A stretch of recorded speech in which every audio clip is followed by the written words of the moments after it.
still get really nervous because it's just, even if I've been in this for like a few years, it still gets like, I still get like nervous and excited, but like in a good way, Okay. especially like when there's like 10 people on set. Like, I just don't like it when people record me because that can Mm. be uncomfortable sometimes. But for the most part, once the cameras are on and I'm into it, I don't give a fuck if there's 20 people watching Right. me. I'm really enjoying the scene because I really love what I do, and I love the fact that people watch me and they get Uh-huh. to masturbate to me. So I want to make sure I have like the best performance when they're about Right. to. So you treat this exactly as any artist would treat their scene that they have. For you, the sex scene, for you can break that down and just, I'm trying to. And what is that like? What does that mean? Does it mean that you need to have a really good connection with who you're with? I mean, you probably do solo stuff also. Like how do you keep that? What makes what do you feel like when you're giving your best? What is that Okay. actually like? Yeah, I love it. So there's two different parts. So whenever I'm doing a solo, I'm like really heavy into it with the eye contact on the camera and making sure Uh-huh. like the viewer really feels like man, this person's really into like fucking themselves. And then when I'm doing like my boy girl scenes, my threesomes, my girls, like all those kind of scenes, I definitely like to get to know the person, like hang out with them for a little bit. Like if it's two girls, we like to do our hair and makeup together. We're talking, getting to know each other. We know our boundaries. I like to like say a no and like a do's and don'ts. So like, what do you like? What don't you like? So I don't cross those boundaries and it's not awkward. Yeah. But I like to get into it. So like, if the person isn't really into it, I'll like try to hide that and not. It's because it's really mental. But what I like to tell them is like, hey, people are gonna be masturbating to this. I love to give a great performance. Like my sexual life on camera and off camera are two different things because I like to be a performer. I like to do all these tricks and get super sloppy and do all these things. Versus like in my private life, I'm very just like intimate and I Right. like kissing. But when I'm on camera, I like to be a beast. And that's when Violet comes out, and I feel like that's why I've been top 20 because they could Okay. see it. Like I'm not just doing it for money. Like I fucking love fucking. Right. So then you said that, like, okay, Violet likes to be a beast and likes to do all these things. Do you have Yeah. something you're known for? Like, do you have like, what do people, or what are your fans? Are they like, oh shit, Violet is the greatest at Sucking dick. sucking dick? Okay. So blowjobs are just like your 100%. Like, okay. because I just naturally have a lot of saliva, so I use that to my advantage when I'm doing the blowjobs. And I'm like one of those girls who just genuinely enjoys giving it. I don't like Okay. receiving it, but I like giving. Say that again. I didn't hear you. Sorry. I don't like receiving. I like giving. Okay, I see. So that act of the performance is the thing that really gets you Yeah. going, and that's what you become known for. That is interesting. Okay. I've had people say like they usually skip that part, but like for my videos are like I have to watch that. Like I can just Uh-huh. watch that and nut and then go to the sex and then like nut again. Okay. Yeah.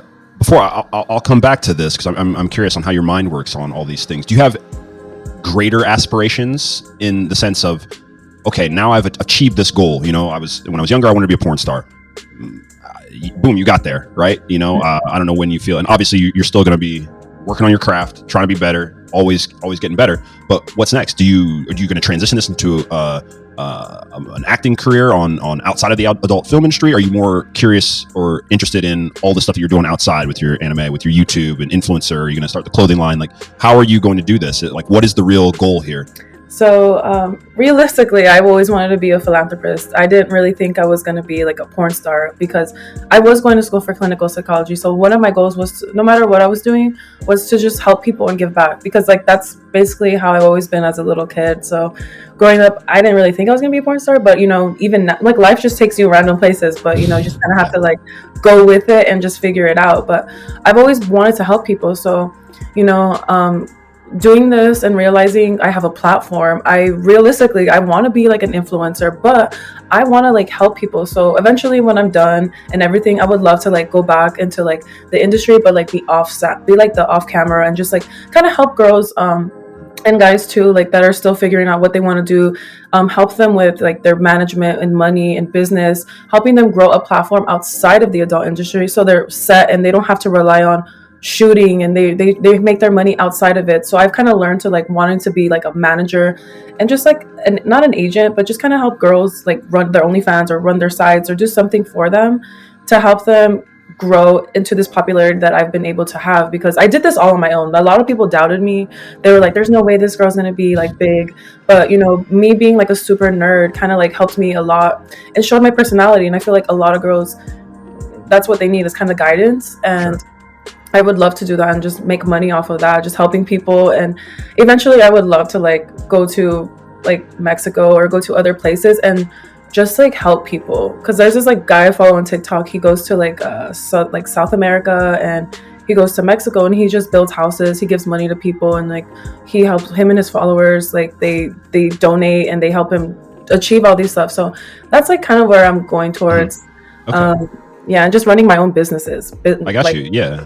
Yeah. I mean, you clearly have the entrepreneurial bug, and it takes a lot of drive and ambition. And I'm sure, I don't know how cutthroat the industry is, but I can imagine in any place where you're competing. Like, I'm as a soccer player growing up, it's just, the agents do this, coaches do this. There's lots of money involved, and and things just they get messy, right? And it's really easy to quit. It's really easy to get caught up in the dark side of sports. And that's exactly what I wanted to ask you about, because there's a dangerous side to this industry. yeah. Did you experience any of that in the come up? Oh yeah, for sure. I've been around some like crazy like people, like bad influences.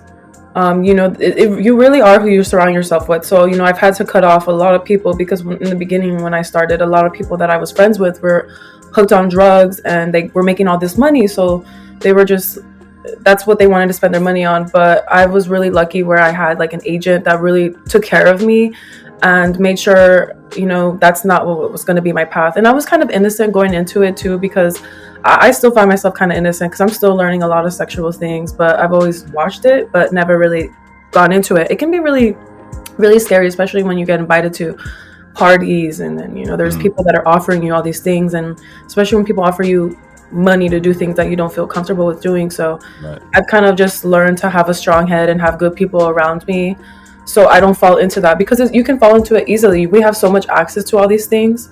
Um, but I choose to have a Yeah. strong head because I have a lot of people that I support. So if I fall into everything crashes, and a lot Sure. of people depend on me. So I can't really fall into that. Yeah.